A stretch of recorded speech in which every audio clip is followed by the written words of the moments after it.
Une conduite enterrée ne laisse pas de place au travail à la force brute. La Volvo EC300EL, équipée du Rototilt RE8, doit ouvrir la tranchée, garder la bonne géométrie et préparer un fond assez propre pour le remblayage. À côté, la Volvo L70H apporte les matériaux et évite les ruptures de cadence. La difficulté vient de l'enchaînement très court entre l'excavation, la reprise des bords, la gestion de la terre et la remise en état. Le Rototilt permet à l'outil de pivoter avec précision, sans déplacer le corps de la machine à chaque geste. La chargeuse garde la zone dégagée pour que la pelle continue son travail. Ici, la vraie valeur n'est pas seulement dans la puissance, mais dans la précision. Sur un gradin de mine, la Hitachi EI2600 entre dans l'une des tâches les plus lourdes avant d'atteindre le charbon. Elle charge les stériles minières dans des tombereaux de mines Komatsu et Caterpillar, avec une cadence qui doit rester continue. Un mauvais placement du camion peut ralentir tout le cycle de chargement. Cette machine est conçue pour les grandes mines à ciel ouvert. Avec une puissance d'environ 1500 chevaux, son poids en ordre de marche, entre 256 et 258 tonnes, lui donne la stabilité nécessaire dans les matériaux lourds. L'opérateur doit poser le godet, pivoter et vider la charge avec régularité. La puissance ne compte vraiment que si chaque mouvement garde le bon rythme. Au salon AC MOC des machines anciennes, en 2025, la CAT963B ne reste pas immobile comme une pièce de collection.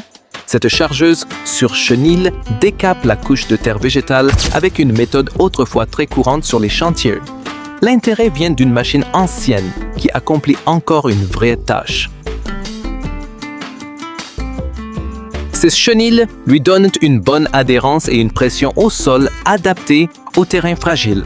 Avec un seul engin, il est possible de pousser, charger, niveler et nettoyer la surface. Le décapage de la terre végétale semble simple, mais il conditionne toute la préparation du sol.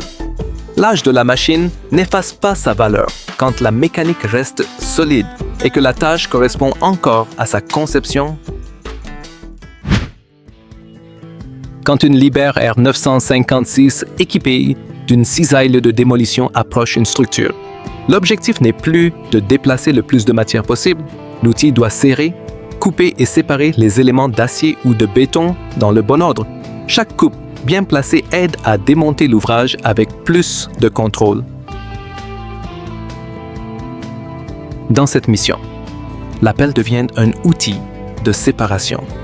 Pas seulement une machine de terrassement, c'est essentiel dans la démolition moderne, car l'acier, le béton et les éléments de porture doivent être préparés pour le tri, la récupération et le recyclage. Les activités de construction et de démolition représentaient 38,4% des déchets de l'Union européenne en 2022. Ici, la force réside dans la bonne coupe, pas dans la vitesse. Un pylône de télécabine ou une installation de remontée mécanique ne peut pas être retiré au hasard. La Liebherr R924, avec son outil de démolition, doit approcher la structure selon une séquence précise. Dans une opération contrôlée, le moment critique arrive souvent quand on commence à affaiblir l'élément porteur. L'équipe doit déterminer le point de coupe, la zone de chute et la direction de séparation de chaque partie. Quand l'acier et le béton sont traités dans le bon ordre, le chantier réduit les risques et facilite le tri des matériaux. Les grandes pièces ne doivent pas seulement être retirées, elles doivent aussi quitter la zone de travail de manière logique. La valeur de cette scène vient de la coordination entre la machine, l'outil et la méthode. Le bateau de marchandises pluvial Heike Lucy quitte l'écluse de Steinbach sur le Main avec un problème très différent d'un chantier de terrassement. Sa coque de 135 mètres doit passer dans le sas étroit de l'écluse, où un petit écart réduit vite la marge de sécurité. La lenteur devient une condition de contrôle.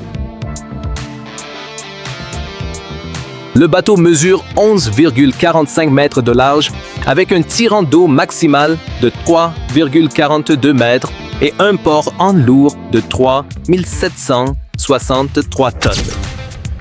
Deux moteurs Caterpillar de 1014 chevaux, chacun déplace cette masse sur les voies navigables intérieures. Dans le transport fluvial, l'écluse est un point technique critique. Chaque correction de trajectoire doit rester lente, précise et patiente. Sur la route L1114, à Bergstetten, la Wirtgen W250 Effet y reprend la chaussée par fraisage à froid. Ce n'est pas une simple ouverture de surface, mais une étape qui détermine la suite de la rénovation. La profondeur de coupe et la régularité du fond influencent directement la nouvelle couche.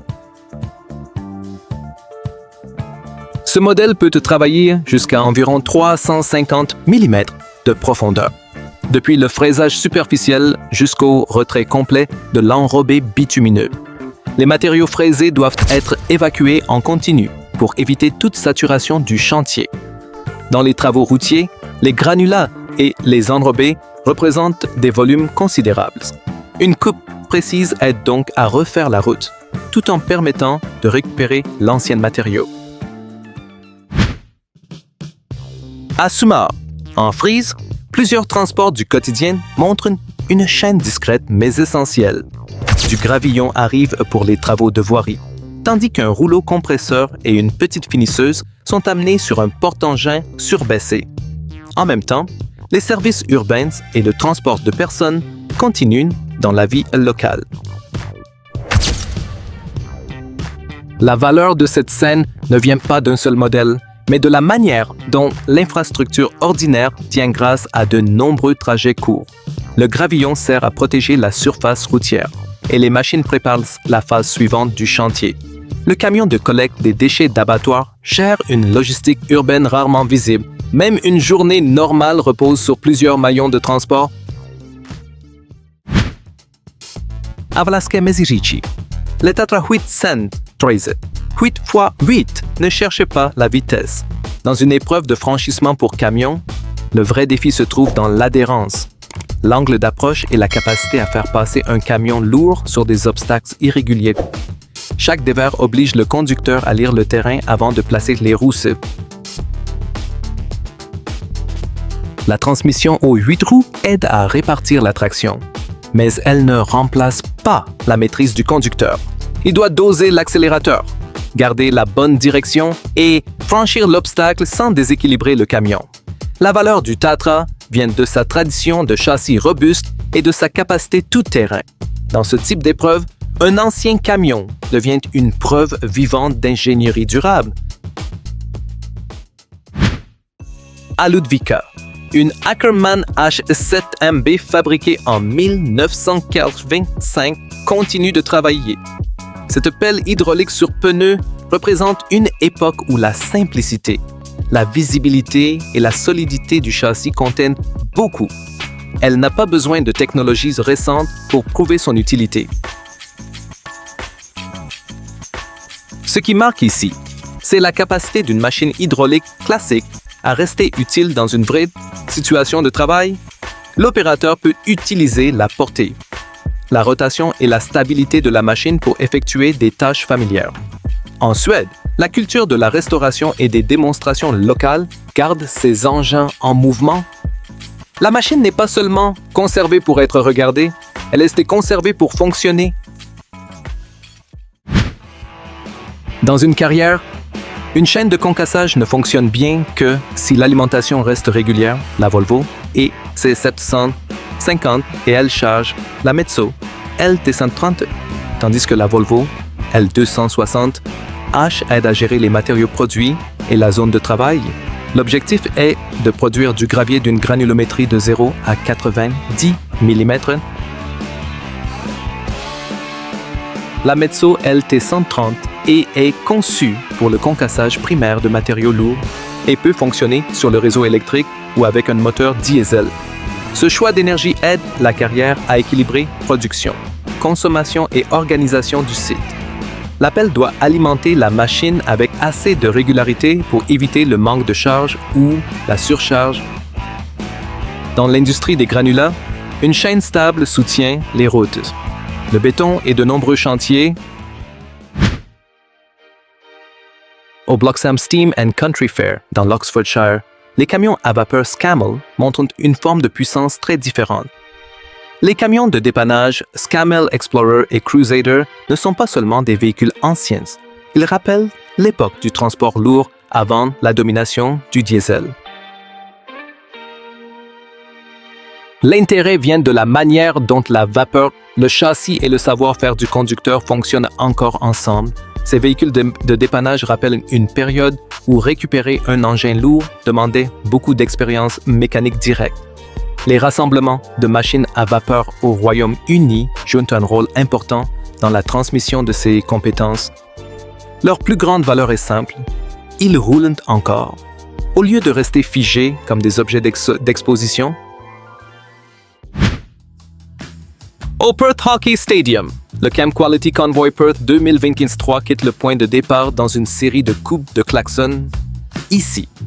Le centre de l'attention n'est pas la charge lourde ni le chantier, mais la culture du camion transformé en événement public.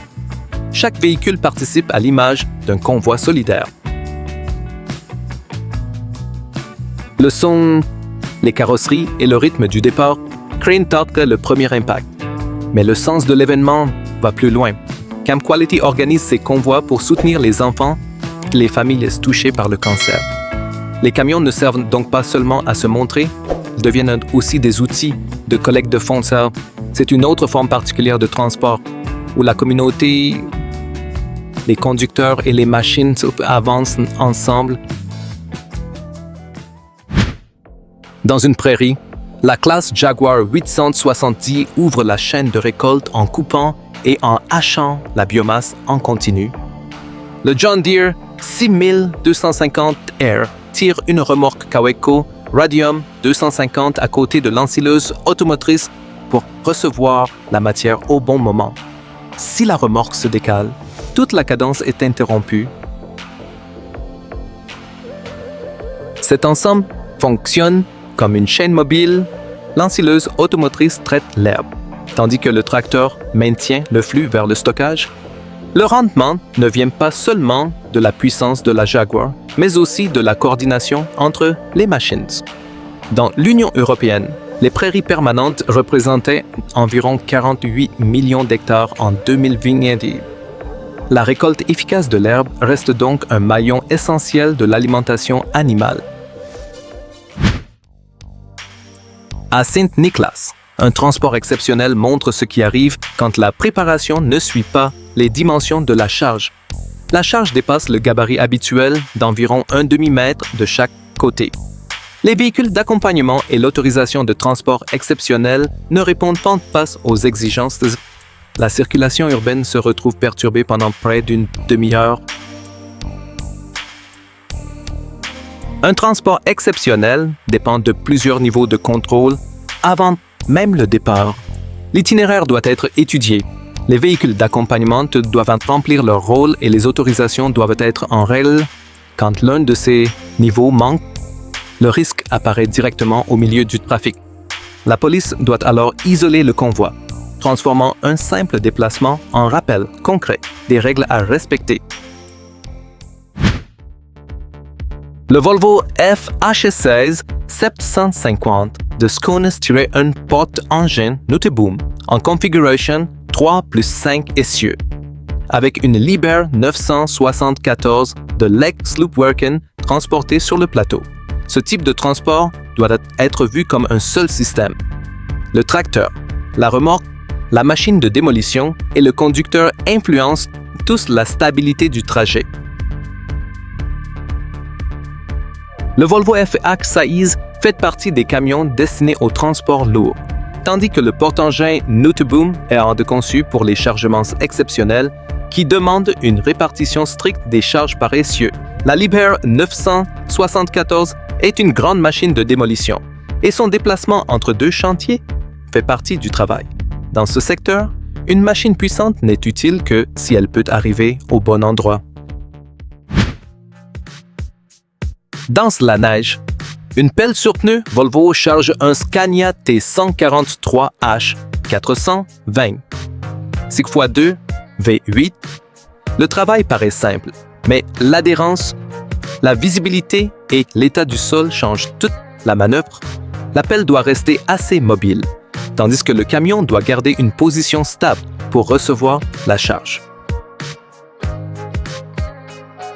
Une pelle sur pneu est assez utile quand il faut se déplacer rapidement entre l'accotement, la zone de matériaux et un chantier mixte. Le Scania V8 classique apporte aussi une couleur particulière, liée à la tradition des camions lourds d'Europe du Nord. La neige impose plus de prudence à chaque cycle de godet, car un petit écart peut faire tomber du matériau ou obliger le camion à se replacer. Cette fin ramène l'histoire à un travail familier, mais dans des conditions plus exigeantes. Des mines à ciel ouvert à la démolition, du concassage aux travaux routiers, de la récolte agricole au transport exceptionnel et à l'installation industrielle. Chaque séquence montre une forme différente de contrôle. Dites quelle opération vous a le plus impressionné dans ce parcours avec Titans du transport.